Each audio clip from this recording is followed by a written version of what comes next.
contest for the Lok Sabha and come to this conference. That is my request. Thank you. Thank you, Dr. M. Thambidurai ji. Thank you, Dr. M. P. Thambidurai ji.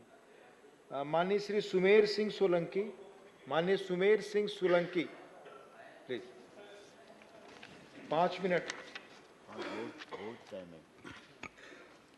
धन्यवाद माननीय सभापति महोदय नर्मदे हर।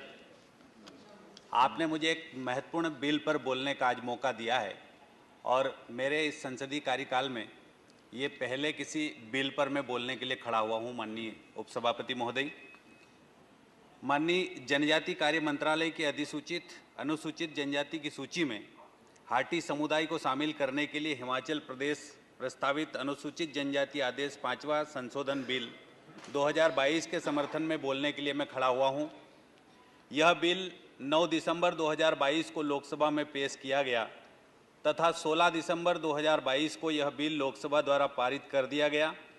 यह bill Himachal Pradesh के हाटी समुदाय के भविष्य का निर्धारण करने वाला विधेयक है, जो पहाड़ों और जंगलों में रहने वाले मेरे आदिवासी भाइयों की जिंदगी बदलने वाला बिल है और इस बिल के समर्थन में मैं आज यहाँ पर सदन में खड़ा होकर बोल रहा हूँ।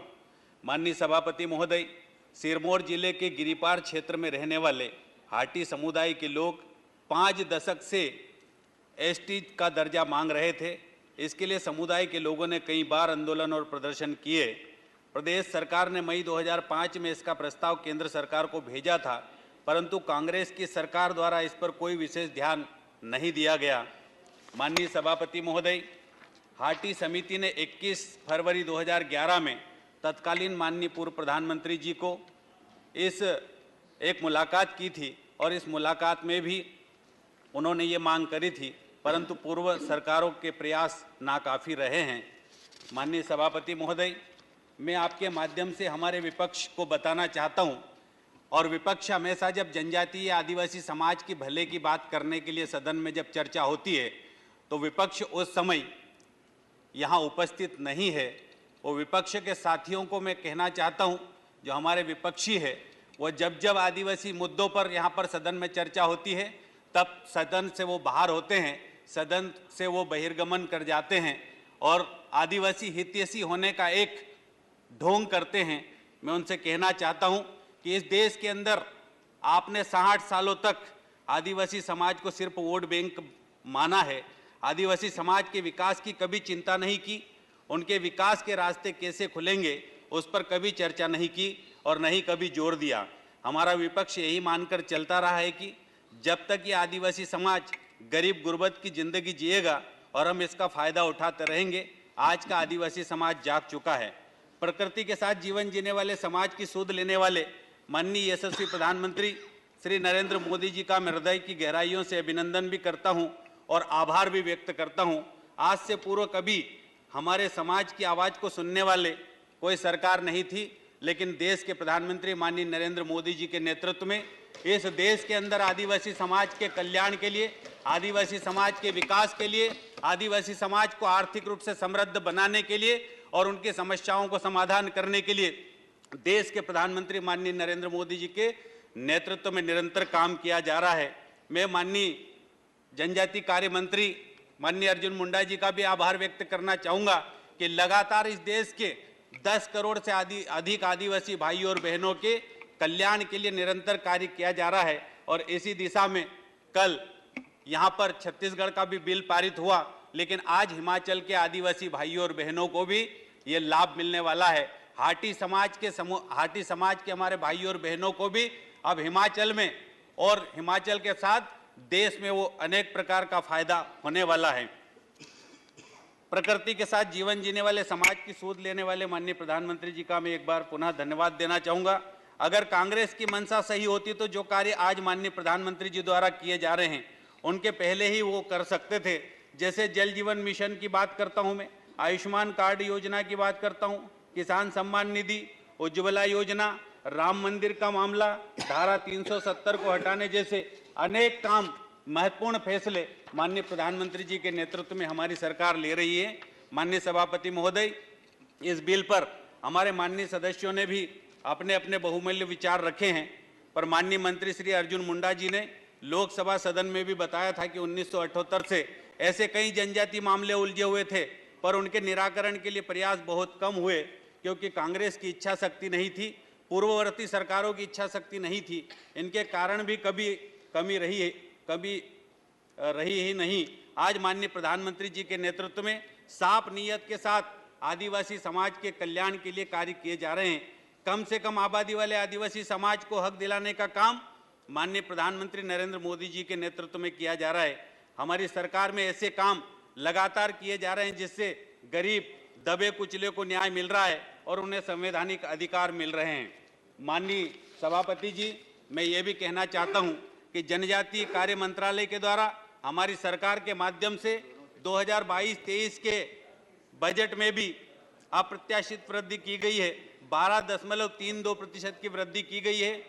2022 तक डीबीटी के माध्यम से 26 लाख जनजातीय छात्रों को छात्रवृत्ति दी गई है और मंत्रिमंडल ने 2021-22 से 25-26 के लिए 452 नए एकलव्य मॉडल आवासीय विद्यालयों की स्थापना करने के साथ साथ अनेक ऐसे महत्वपूर्ण निर्णय लिए हैं जिससे इस देश के हमारे आदिवासी समाज का कल्याण हो रहा है।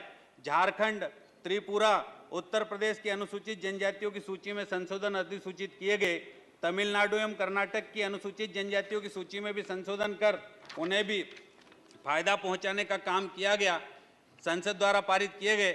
आज हिमाचल प्रदेश के बारे में भी हम यहाँ सदन में चर्चा कर रहे हैं और हिमाचल प्रदेश के उन गरीब भाइयों का भी जो जंगलों में रहते हैं, जो वनों में रहते हैं, जो गरीब है, उनकी चिंता करने के लिए भी ये बिल यहाँ पर आज चर्चा के लिए लाया गया है। कल ही हम सब ने मिलकर छत्तीसगढ़ राज्य के 12 समुदायों को भी जनजातीय समाज में शामिल करने का काम किया गया और ये काम इस देश के अंदर भारतीय जनता पार्टी के माननीय नरेंद्र मोदी जी के नेतृत्व में, माननीय अर्जुन मुंडा जी के नेतृत्व में आदिवासी समाज के कल्याण के लिए निरंतर कार्य किया जा रहा है।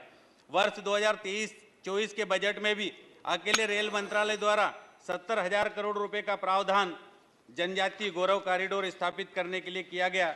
माननीय उपसभापति महोदय, मैं ये भी कहना चाहता हूँ कि आदिवासी छात्रों के लिए विदेशों में पढ़ने के लिए व्यवस्था भी की गई है।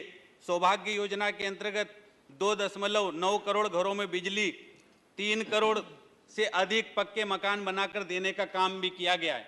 माननीय उपसभापति महोदय, मेरे मन में एक बात जरूर आई है कि देश में जब आदिवासी समाज के हमारे भाई और बहन कच्चे झोपड़ों में रहते थे, कवेलू वाले मकान में रहते थे और बारिश के दिन होते थे तो पूरा घर टपकने लगता था। बच्चे रात में उठ के अपने बाबा से कहते थे कि बाबा घर का पानी टपक रहा है, खटिया गीली हो रही है, हमारे गोदड़ी बिस्तर गीले हो रहे हैं। तब बाबा कहता कि खटिया सरका लो बेटा। लेकिन तब भी बारिश जब तेज आती थी तो फिर पूरे घर में गीला होने लगता था, पूरे घर के अंदर सोने के लिए कोई जगह नहीं मिलती थी। तब बच्चे कहते थे कि बाबा आप क्या करें? तो बाबा कहते थे कि बेटा रात भर खटिया पर बैठ के रात निकाल लो, सुबह बाजार जाऊंगा, तिरपाल लाऊंगा, घर को ढकूंगा और ये बारिश के दिन जैसे तैसे हम निकाल लेंगे। लेकिन जब देश के प्रधानमंत्री माननीय नरेंद्र मोदी जी आए तो हमारे आदिवासी भाइयों और बहनों को, गरीबों को अब खटिया सरकाने की जरूरत नहीं पड़ती है। अब पक्के मकान बनाकर 3 करोड़ से अधिक आदिवासी भाइयों और बहनों को लाभ देने का काम किया गया है। अंत में यही कहना चाहता हूं माननीय सभापति महोदय, हाटी समुदाय को हिमाचल प्रदेश के अनुसूचित जनजाति की सूची में शामिल किए जाने के बाद इन्हें सरकार द्वारा अनुसूचित जनजाति के लिए चलाई जा रही योजनाओं का लाभ मिलना शुरू हो जाएगा। अनुसूचित जनजाति के लड़के लड़कियों की छात्रवृत्ति, रियायती ऋण, छात्रावास की सुविधा, शासकीय सेवा में आरक्षण, शिक्षण संस्थाओं में आरक्षण का लाभ मिलने से शासकीय सेवा में न जाने कितने ही परिवारों की दशा और दिशा सुधरेगी। अंत में मैं इतना ही कहना चाहता हूं सभापति महोदय कि हमारी सरकार ने कश्मीर से कन्याकुमारी तक, गुजरात से लगाकर अरुणाचल प्रदेश तक 12 करोड़ से अधिक भाइयों और बहनों के जीवन को बदलने का काम किया है। और अंत में मैं माननीय प्रधानमंत्री जी का भी और माननीय मंत्री जी का भी आभार व्यक्त करता हूं, धन्यवाद देता हूं और मैं इस बिल के समर्थन में बोलने के लिए खड़ा हुआ। इस बिल को पारित करने का मैं समर्थन करता हूं। बहुत धन्यवाद। जय हिंद, नर्मदे हर।